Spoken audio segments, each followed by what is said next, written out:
I think one of the hardest things to explain to people is what it's like. And anybody with any kind of mental health issues will know what I'm talking about. Because, see, we all face our symptoms differently. Where anxiety for some people might just make them a little nervous, anxiety for other people is life-threatening. My anxiety's been okay. But I pulled that out because that's a word that most people tend to understand. A word that people don't tend to understand is dissociation. Dissociation is something I go through a lot, and I mean a lot. I have what I refer to as dissociative tendencies, which means I get lost in myself a lot, basically. I don't dissociate to the point that I have a full other personality. Even when I'm in a full dissociation to the outside world, I'm still me. To this world, not at all. My dissociations can be minimal. Everybody has them. Everybody has dissociations to a point. When you're sitting and just stare off into space, and all of a sudden you realize, oh wow, I just zoned out. Welcome to dissociation. When someone's talking and you just completely zone them out, welcome to dissociation. The problem is whether or not you're able to readjust yourself back into the here and now. That's where I have difficulty. Ever since I learned about dissociation and learned about what my dissociations are and how to identify them, I have had a much better opportunity to recognize them when they're coming on. I can see dissociation coming from a mile away. Doesn't mean I can stop it. Chances are if it's coming, it's coming. But I can at least prepare myself for it. I can make sure that I'm in a safe place, I'm around safe people. I can be conscious of it enough to hopefully stop it from becoming a full dissociation. My full dissociative episodes can be scary. It's pretty much like being on autopilot, functioning in the world without any control over what you're doing. The mind is shut down. The mental side, the emotional side, the connection to the physical side all gets shut down. I become reclusive sometimes until it passes. Other times I'll remain completely social and I will be out and I will have a social life and I will go to work and I will function, but I'm not there.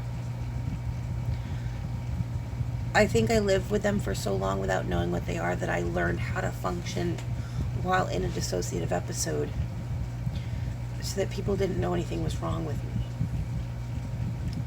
Before I was diagnosed with BPD, I was diagnosed with DID, which is dissociative identity disorder. The doctors retracted that diagnosis, however, because my full-on, as I said before, my full-on dissociative episodes do not have an alternate personality. DID tends to have one. DID is what was once known as multiple personality disorder. When you go into a dissociative state, that is your brain going in full protection mode.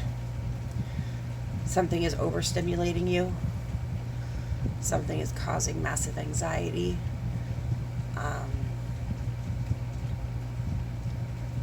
It could be anything. I've never figured out what the triggers for my dissociative episodes are.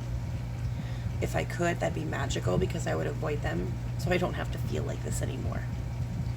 I've been dissociated for about a week now. It's been surface level, but it's there. I have no attention span. I have no focus. My part-time job is exhausting me. But the only thing to keep me in a routine is to have a routine. And eventually that routine will help me snap out of it. It's not serious enough that I'm concerned about it, but it's serious. I have trouble explaining these episodes to people around me, to people that know me, because it's not something that they go through, and I don't expect them to understand it. I wish I had people in my direct circle that dealt with dissociations. I am part of groups online, and I chit-chat. I've talked about it with therapists, but it's not the same. I don't have anyone personally that I can just text and be like, hey, my brain's fucked up today. How are you? I take that back. I do have people I can text that to. I don't have anyone that fully comprehend. There are people in my life that say they understand. And what I know their understanding is that it's hard for me. They understand that it's difficult. They understand that it prevents me from proper function. It prevents me from being myself. But as much as they say they understand, they don't. Because one problem with this dissociating is when I suck into here, I'm stuck in here.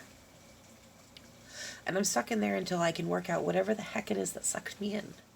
And seeing as I never know what sucked me in, I'm stuck. So I just wanted to make a quick video. I haven't made one in a long time. I've been really suffering with this last dissociative spell. I